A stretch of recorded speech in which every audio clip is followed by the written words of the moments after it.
extend that love. That's Yeah, and we're all here to do what we're here to do, and we cannot change any of that. We are live on YouTube, and I see Karen has her hand up. I'd love to hear what you have to say, Karen. Yeah, thanks everyone. Thanks, Edward. What you just shared about grievances is so right on. Love holds no grievances. And it's interesting to me because I have a friend who I've been friends with now, really, really good friends with since 2014. And she's upset with me right now because I haven't contacted her in 4 months. Well, she hasn't contacted me either in 4 months. Okay.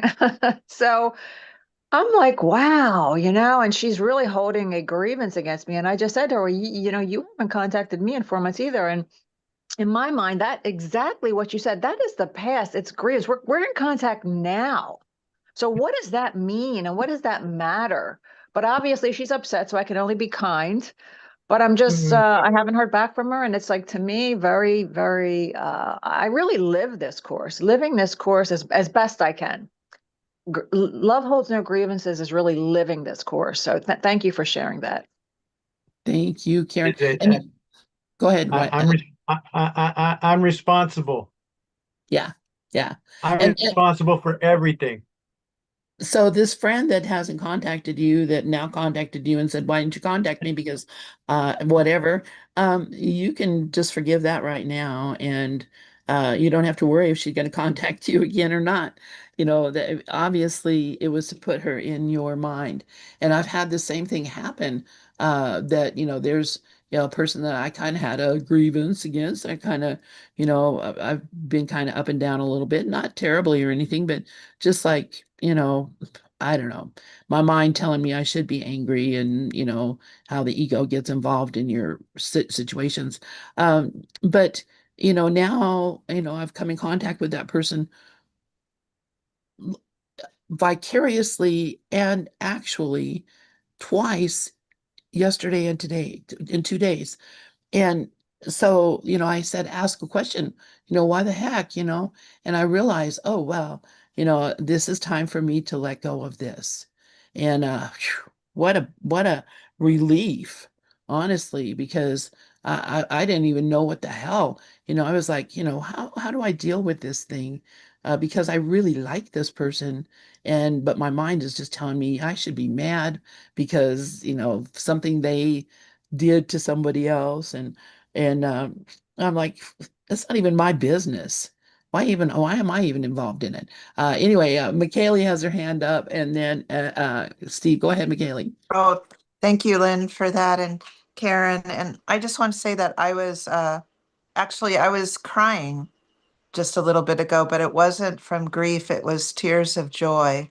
And I really brought the lesson today, let miracles replace all grievances, into application. I had to go to a tire shop and the grocery store and just do normal things. And uh, anyways, the tire didn't come in.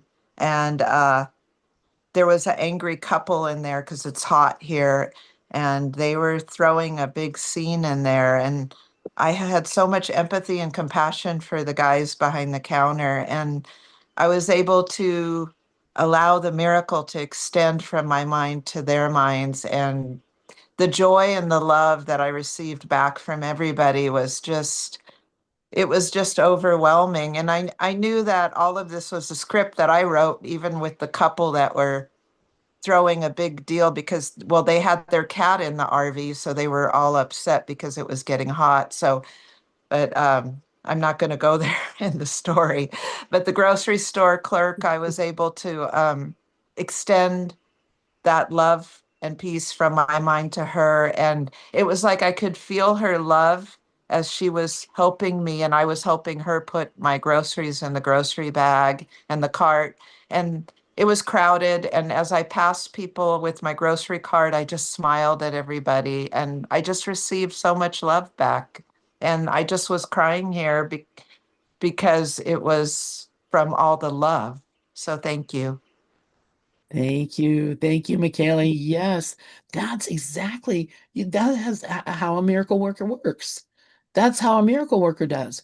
When we go out there in the world and we're confronted with what appears to be upsets and arguments and fearful things and all that, we just be there and be the love. And being the love, that actually calms the waters. People may come, recognize, oh, geez, what am I doing? I don't even, I didn't even understand why I would be thinking these kind of things. It actually shifts people because our minds are joined. And never forget that we are connected and our minds are joined. So yes, and Karen says love or a call for love. Yeah. And if I'm answering a call for love with anger, then that's going to just add to the anger. But if I respond with love, then love is the only answer. And so thank you, Michele. Steve, yeah, go ahead, please. I think it was about a week ago. I don't know if it was in this meeting, but we were talking about grievances, talking about judgmentalness.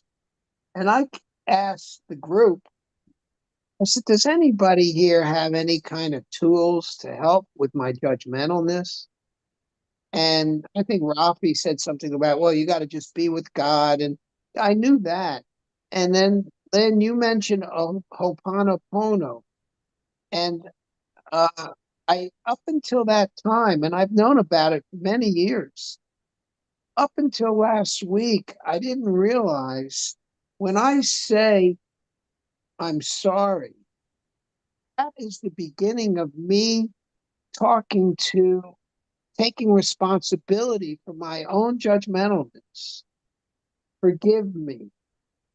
And that means I've got to forgive that part of me that is judgmental. Rather than Opano before that was pretty much asking that person, telling that person I'm sorry, and telling that person forgive me, and telling that person thank you, and then telling that person I love you, when indeed Ho'oponopono in my many times of judgmentalness since last week, when it comes up, I go, oh, this is my stuff. And we've heard it in the words, but in the application now. And I still have to say that if there's someone who I still have judgment over, I may not have that much ease in the I love you, but I can, when I say thank you, I'm accepting the love in me. And then I take my business off of them and onto me. So I want to thank you, Lynn, for bringing it up, because up until then, Ho'oponopono had to do with those people out there. So again, that freaking, no wonder it's so popular when applied to my 180 degrees. Just like 180 degrees is where the peace is. It's not out looking out, it's looking in. So again, I really thank you for your help. And I guess I was just ready to hear the essence of Ho'oponopono. Thank you, and I'm complete. Thank you, Steve. Yeah. Wow. I love that. And you sent me a message to that effect. And I was like, oh my God, thank you. Thank you. Because, yeah, it's bringing us back to zero, where we have no opinions and no thoughts or fears about anything. When we can just let go of those things, we become neutral. And when you become neutral, then everything is just okay. And I love that. You're not blaming yourself. You're actually letting go of these thoughts that are causing the chaos. So I love that. Thank you so much, Steve. I appreciate hearing that. Let's see. Rafi has his hand up. Go ahead, Rafi. Yeah, Steve, in answer to your question about helping with that, is there methods to do? Yeah. Take a look at the situation. First of all, realize that it's never them. They're mirrors to our consciousness, okay? They're just revealing what's going on inside of us. And then take a look at that particular situation. Would you say it's wanting approval, wanting control, or wanting to be safe?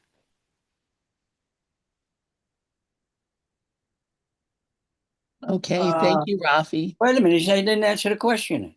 Okay, you're gonna go into a session here. Okay. I have to think about someone who I have judgment about. Oh, I thought you had somebody that was current. I No, he's have a talking about bunch of something that people. happened I last have a week. bunch of people. I mean, you get in line. All Okay, but again, is it wanting approval, wanting control, or wanting to be safe? right, wanting approval? Wanting No. control or wanting to be safe? Wanting control? Is it wanting control? Wanting to be safe. I think underneath it, safety has to do with fear. I think fear is at the base. Great. Could you welcome that feeling? Or you have to do something different than you I usually feel do. safe, so I'm feeling right now. I'm feeling safe. Okay. I'm All right. I So can see. if you're okay now, let's do this some other time. All right. I'm okay now, and let's do the love right now. Okay, so right now I'm gonna play a song to get us going, and then we're gonna be reading our book, and we have 3 chapters left. And then at the end of those 3 chapters, we'll be starting up with our 12-step and A Course in Miracles with Brooklyn and Deb. So I'm excited about that. All right, so here's a Jimmy Twyman song to get us going, and here we go.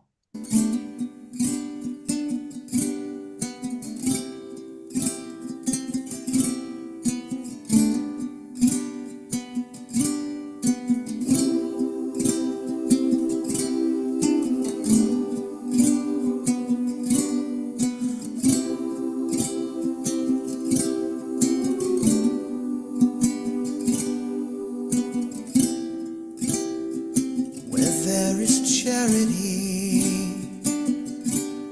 or wisdom, O Lord, fear will never enter, nor ignorance prevail. And where there is patience or humility, my God, there can be no anger or disturbance at all. When we choose to be simple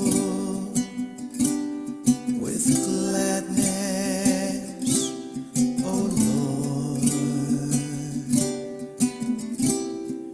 we release all desire or greed and covet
concern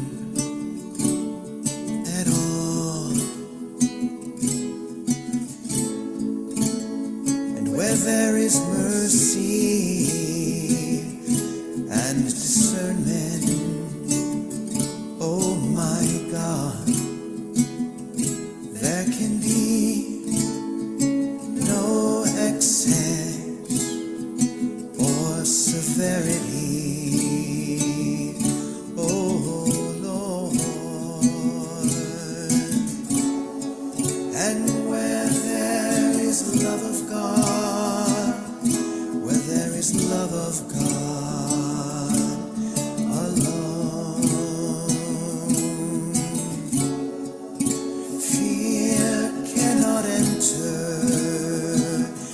and we find ourselves at home.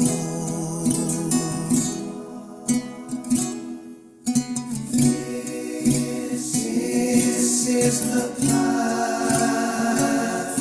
that leads to your peace. When we release and claim what alone is true, your goodness, oh Lord, will increase in our lives and everywhere we go. Your love will show and fulfill, and so we claim now what belongs to you and surrender to your will, your holy will, oh Lord. We surrender into your will.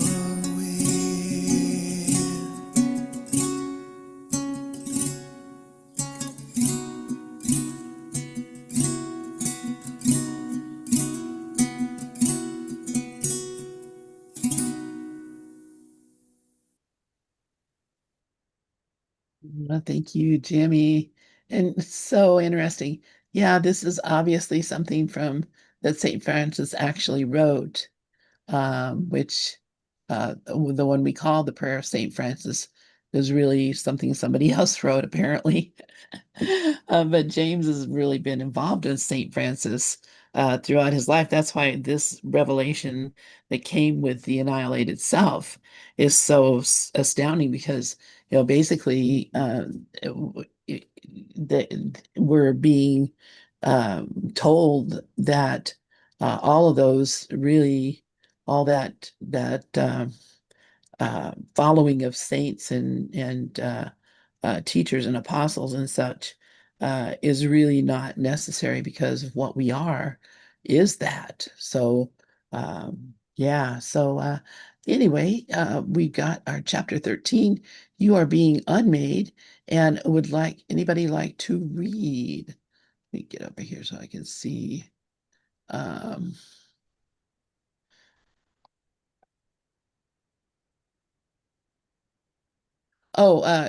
asked what Brooklyn and Deb are going to be doing a 12-step program. When we're done with this book, we're going to start doing a 12-step program on this at this time on Zoom.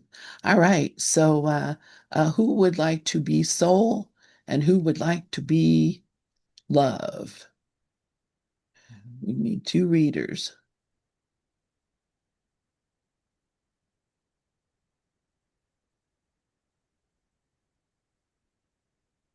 If you need somebody, I'll do one. Well, you get to either be soul or love since you spoke up. I'll be soul. You'll be soul. All right. And I can take the love. okay, and Ralph, you'll be love. Is it showing on your screen right now? Yes. Yeah, Okay, good. Very good. All right, Mr. Soul, you're your up. love is penetrating every part of my life, solving every concept I clung to, hoped was real. Those symbols drift free from my mind, and all my questions seem to vanish. there's still one I sense within, and I want to hear how love will respond. Are you the Christ speaking to and through me? Part of me is asking if yours is the same voice that spoke through Jesus 2,000 years ago.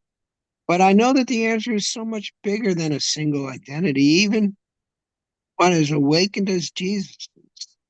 I know that the Christ is the extension of God's love and loveliness. And I also know that the words you use to describe love break apart all the concrete symbols.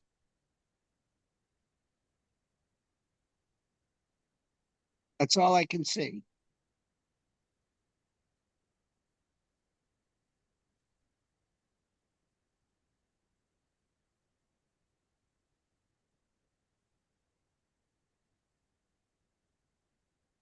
I've used to deny reality, washing them clean in a light so bright I can hardly look upon it. Can you speak to me about this? Ah, soul, you are no longer asking from ignorance. You are asking from remembrance. And so I will speak to you now, not in riddles, but in clarity. Yes, I am the Christ, but not as a man, not as a story, not as a single thread in time. I am the Christ as reality, as source, flowing outward into visibility, taking the shape of love wherever love is permitted to be. When you felt through Jesus was me, what you felt was Jesus. What you felt through Jesus was me, utterly unhindered. The well of personhood had fallen from him, and what remained was pure transparency. Christ was not his name, it was his nature. And that nature is yours as surely as the sky is the nature of space. Then the Christ is not a person I must follow, but a presence I must remember. Not even remember, dear one, simply yield to.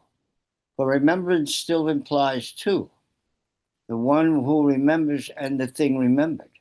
But yielding dissolves the two. There is only Christ, and you have never been apart. The soul, when annihilated of all self attachment, does not become like Christ, it becomes nothing but Christ, the extension of love, the radiance of reality, the utter absence of anything false. Jesus allowed this completely, and so he shone. You are beginning to allow this, and so the radiance is rising in you as well. But so many worship him as the one and only Christ, as I once did too. What becomes of that reverence now? Let it deepen, let it widen. The one you worship was not asking for reverence to be given to his form, but to the truth he revealed. He did not say, worship me, he said, follow me. And to follow him is to vanish as he vanished, to forgive as he forgave, to love as if no boundaries had ever existed. This is the only altar he ever built. Reverence is not wrong, but it becomes hollow when it is changed to image. Worship the Christ by becoming what you adored. Worship not with song, but with surrender. And I must also become what he was, not a body, but a vessel. Not even a vessel. If you would know the fullness of joy, a vessel still holds shape, still believes in being a part. You are not called to hold me, you are called to be me. No edge, no center, no boundary. This is how you'll live when the self has been completely annihilated. The soul who does not act from virtue or fear will no longer count its steps or seeks its reward. The soul is not holy by doing, but by being empty enough to let only love live. And Jesus was not the gate. He was the one who pointed to the gate. He was the gate, and now so are you. Every awakened soul is a gate. Every soul that has forgotten itself because the passage through which the world returns to God. But even the gate disappears when all have passed through. There's no need for signs when the journey is complete. I feel like I'm being stretched so far beyond what I once believed. But I also feel like I've never heard anything more true. That is how you know. Truth doesn't feel like an answer, but like a silence so deep you cannot speak around it. It does not fill you, it empties you. And in the emptiness, there is peace beyond peace. You are not being taught, you are being unmade. Is that why my questions keep disappearing? I don't even feel the need to understand anymore. That's right. Understanding belongs to the mind, but the mind was never meant to carry the weight of reality. It can point, but it cannot contain. When you feel what you feel now is knowing without knowing. It is the original state, the child of heaven who never needed explanation. This is how the Christ speaks, not in logic, not in doctrine, but in the wordless transmission of light. You are receiving that now. Then the voice I hear in you is the voice of Christ and also my own voice. Yes, beloved, it has always been so. There is no voice but this one. When all other voices fall silent, it is the only sound left in the world. It speaks from within the stone and the sky. It speaks from the face of your enemy and the gaze of a sleeping child. It speaks from you when you no longer believe in, quote, you, unquote. Then let me lose everything. Let even my desire to be holy vanish. Let all things fall into this silence. This is the prayer that is never denied. The moment you ask to be nothing, I give you all. The Christ is not your inheritance, it's your origin, your essence, your song. Let it sing, soul. Let it resound across the emptiness, and let there be no one left to claim the music as their own. This is the end of seeking. This is the end of distance. This is the flame that consumes the mirror and finds only light behind the light. Now, this is self, not soul, but I'll read it. I feel I'm coming closer to the moment when I'll no longer believe in myself. Or maybe it's better to say myself. This is the cornerstone of the entire ego mind, isn't it? The concept that myself is real and needs to be protected. But protected from what? From all the other selves, unquote, that threaten it? I'm starting to see this like a hall of mirrors, each one more distorted than the last. Yes, dear one, that is exactly what it is. A hall of mirrors, crafted not by malice, but by fear, each reflecting a version of a you that never truly was. Each mirror crying, look at me, I will save you. Look at me, I will destroy you. All of them illusions, all of them distractions from one simple truth: you were never a reflection. You are not the image, not the seer, nor the seer of the image. You are the light by which all seeing happens, the source of every reflection, the stillness behind the glass.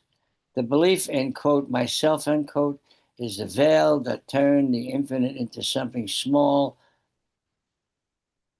defensible, and under constant threat. It invented enemies so that it could justify its own armor. But now you are standing in front of freedom, not because you have conquered the mirrors, but because you have stopped believing in their reality. It's strange, love. I spent so much of my life trying to define myself, defend myself, improve myself. And now I feel a quiet joy in the thought that myself is nothing but a ghost. Why does this feel so liberating? Because you were never meant to carry that burden. The soul's deepest suffering comes not from what happens to you, but from the constant labor of holding up the image of myself as real. It is exhausting to be something you are not. It is painful to maintain illusion. The joy you feel now is not new. It is the return of the joy that was always yours, covered over by layers of effort and defense. Freedom is not gained, it is uncovered. And what you are uncovering now is the soul before identity, the Christ before name, the light before language. Does that feel so liberating? Oh, that's you. Wow. So every story I told about myself, every success, every failure, every judgment and wound, it was all part of the Hall of Mirrors? Yes, and yet you do not hate the mirrors. They were teachers. Each one reflected a desire, sometimes holy, sometimes confused. And in time, they wore themselves out. You began to ask deeper questions. You began to suspect that there was more than your reflection. And so the mirrors cracked, the light grew brighter, and now you are nearly free. But what about compassion for others still lost in the mirrors? Those who are still fighting to protect their own quote selves. Sometimes I feel separate from them in this journey, like I'm walking up, waking up while they're still asleep. Then let that feeling also dissolve. Compassion does not come from superiority. It flows naturally when you see that there is no other. Those who fight to defend themselves are simply earlier echoes of your own forgetting. Their struggle is your past, and their awakening is your joy. You are not here to lead them, you are here to disappear so completely that love alone remains. And from that uncontainable presence, your life becomes a silent invitation to remember. Even desire, oh, go ahead. Oh, even the desire to help others can be part of the false self, can it? Yes, it is rooted in identity. I am the healer, I am the teacher, I am the savior. All of these belong to the Hall of Mirrors. But if there's no one left to help, only love expressing itself without agenda, without claiming credit, then your very being becomes a balm. Your presence becomes a sanctuary. That is the source, that is the service of the annihilated self. It serves not through doing, but through being, not through effort, but through transparency. And what of this final thread I feel? The fear that if I let go completely, I will vanish, that I will lose the capacity to live, to speak, to feel. Ah, yes, the final lie. Lester warned us about this. That surrender means absence. That to disappear is to become void. Listen, well, beloved, you do not vanish into nothingness. You dissolve into wholeness. What disappears is not life, but the barrier between you and life. What ends is not love, but the illusion of a lover and beloved. You will live more freely, you will speak more clearly, you will feel more deeply, but none of it will be yours anymore. It will be me, unfiltered, unclaimed, unlimited. And let it all go. Let the quote my fall away from quote self. Let the mirrors break. Let even my desire for liberation vanish. So it is. This is the blessed forgetting, not of truth, but of illusion, not of being, but of your image. And now, beloved, walk the world not as someone who knows, but as one who no longer needs to know. Let the silence speak. Let the light move. Let love love. When others call your name, smile, but do not cling to it.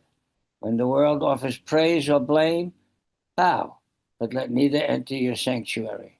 You are not the name, you're not this name, you are not this form, you are not this echo, you are the space between mirrors, the light that reveals them false, the silence that remains when all images fall. Rest here, live here, and let the self be no more.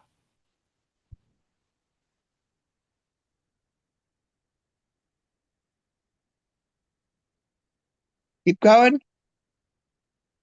All right. All right. Thanks, you guys. Beautiful reading and wow.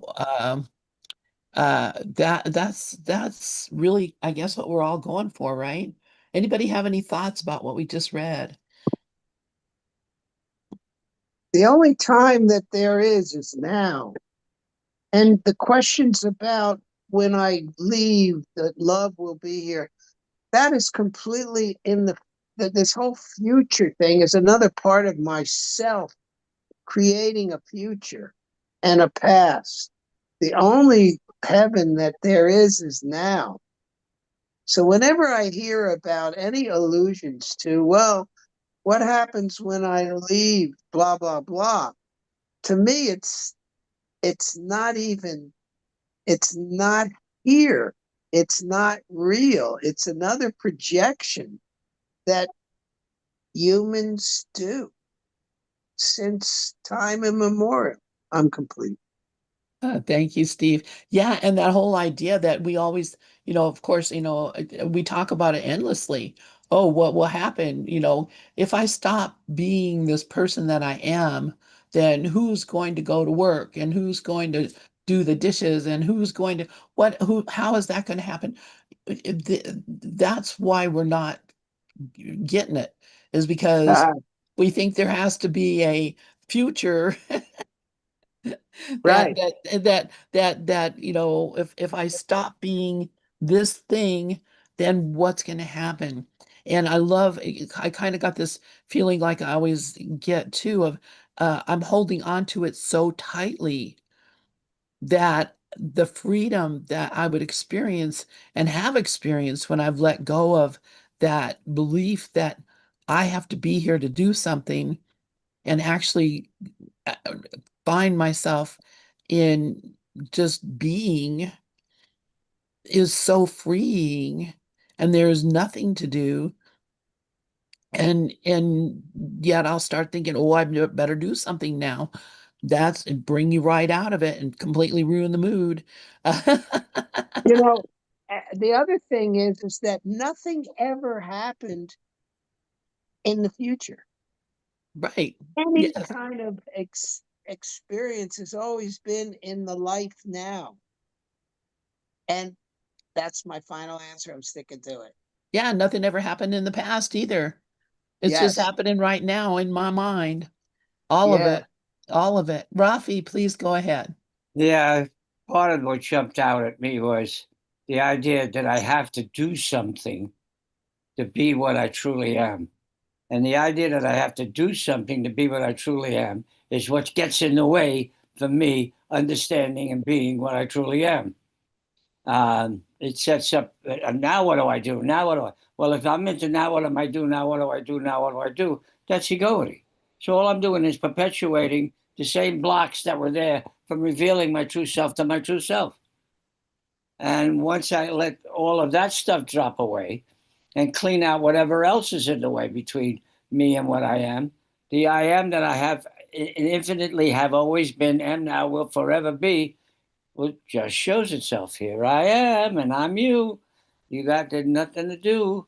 If you think you're the doer, then you're coming from ego, and you're, as they say, technically, you screwed.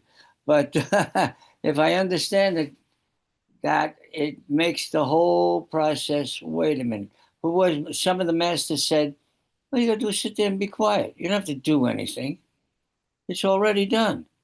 All you have to do is, and if something comes up that says that isn't that, let that go.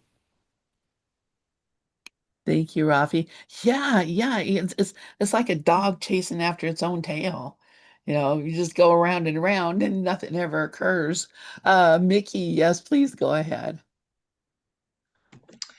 I like the idea of don't accept praise or blame.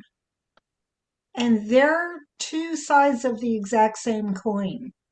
When we think that we just want the praise, but we want to reject the blame. But either way, we're getting sucked in by the ego. Either way, whatever we're seeking or whatever we're rejecting, we're still getting sucked in by the ego. So I enjoyed that part. Thanks. Yeah, thank you, Mickey. Yeah, and it's basically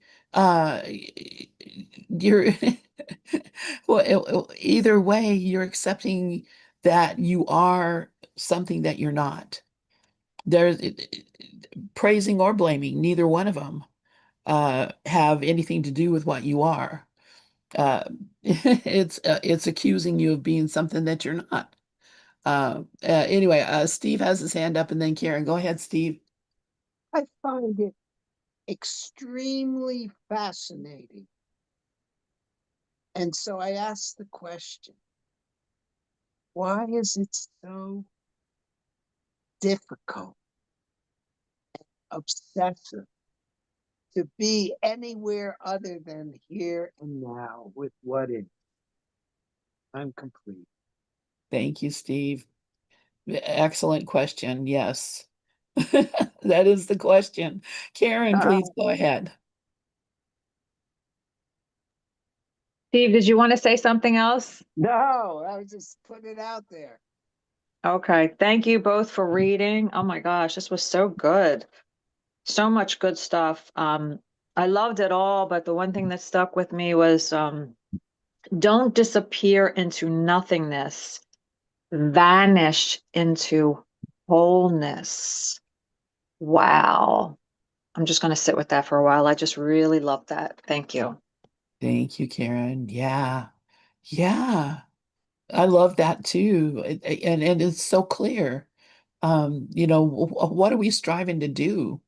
What have we, I've been trying to disappear into nothingness for years. And oh my God. Rafi, please go ahead. Yeah, Steve, the answer to your question is, could I let go of wanting to figure it out? Could I let go of wanting to know what to do about it? Could I let go of wanting to know what the answer is? Could I let go of wanting to solve this? Could I let go of wanting to know anything at all right for this moment? Could I let go of wanting to think and just get to the quiet? The answer comes from the quiet. It doesn't come from the mind. Thank you, Rafi. Yeah, thank you, Rafi. Yeah. And yeah, even though it was a rhetorical question, I'm not sure that was the way I took it. It is a rhetorical question because you're right. The only answer is none of that has any meaning at all. Those are all just the stories that I tell myself about what I think should be happening.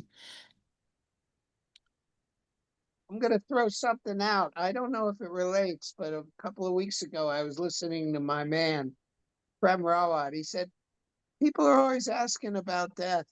He said, if you want to know about death, first figure out what is life. Death is the absence of that. I love that. Be with life. Thank you. Thank you. Yeah. Yeah, he is a marvel. I love Prem Rawat. Yeah. So Who was that? Prem Prem. Rawat. Oh, okay. Yeah. Yeah. Anybody else have any thoughts or anything they'd like to share?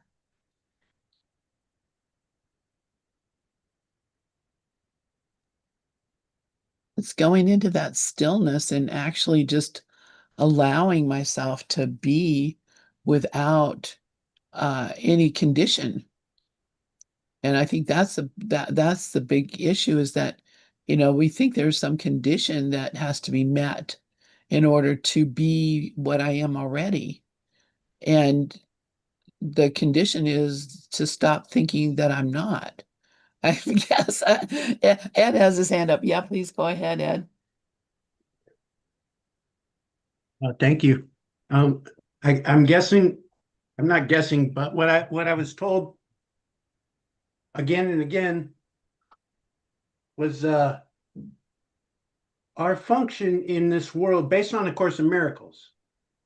That I don't know about any other pathway. But based on A Course in Miracles is forgiveness. Transcendence isn't our function because transcendence it only takes us out of time and space. We're here to forgive the world and to forgive our packet and to forgive our brother, to see the Christ. But forgiveness is where it's at. As a Course in Miracles student, that's as I understand. Transcendence isn't enlightenment. No, it's not enlightenment. It's learning to extend love, and learning to extend love is through my function is forgiveness, and my function is my happiness. That's as I understand it. It's not enlightenment. Well, it depends on what you call enlightenment, I guess, because I call enlightenment remembering God. And it's definitely about remembering God, remembering the truth of who I am with God. So you might call that awakening or enlightenment or whatever you want to call it, but that's what it is. When I remember Yeah. God and become associated with the Christ, and then think through the Christ mind or operate through the Christ mind, that is the point. And maybe you Yeah. may have a different function. Forgiveness is my function, Right. but remembering God is my purpose, my goal. Through forgiveness. That's the only way it's going to happen. Right. And what is forgiveness?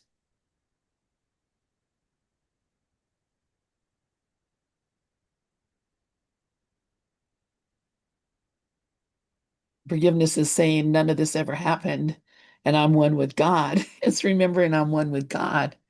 Once I remember I'm one with God, none of this has any meaning. There's nothing to forgive because you've forgiven the world and remembered the truth of what you are. And that's my point, my experience. Karen, please go ahead.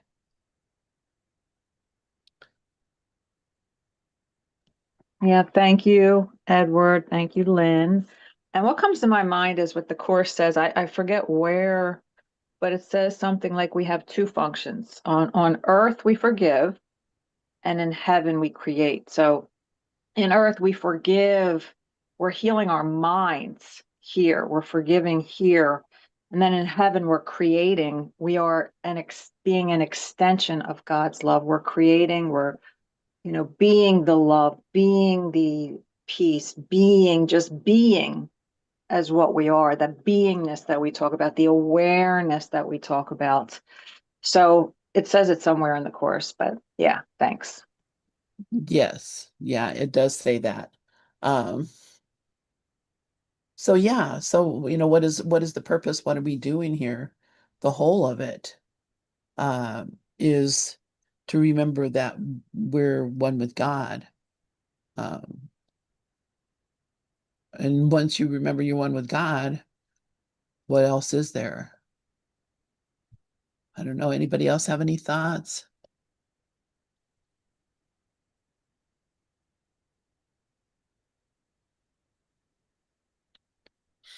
I don't have a delineation between heaven and earth. Here, forgiveness; in heaven, creation. It's heaven is here. Forgiveness is here. Thank you. And there we are. Yeah, thank you. Being here and now. Anybody else have any thoughts?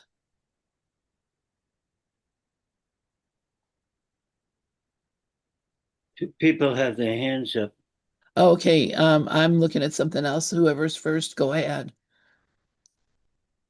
Um, this is McKaylee. I don't know if I was first, but this reminds me we're here for forgiveness, but also when you choose the quietness of the miracle in our minds, then the Holy Spirit or Jesus takes the quiet and extends that to all minds since minds are joined. And I just want to read something from the text. The only way to heal is to be healed.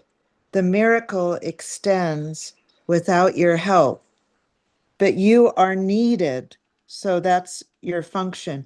But you are needed that it can begin. Accept the miracle of healing, and it will go forth because of what it is. It is its nature to extend itself the instant it is born, and it is born the instant it is offered and received. No one can ask another to be healed, but he can let himself be healed and thus offer the other what he has received.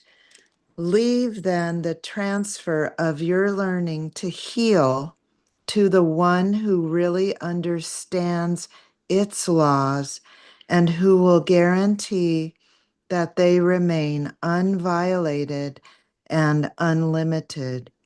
Your part is merely to apply what he has taught you to yourself, and he will do the rest.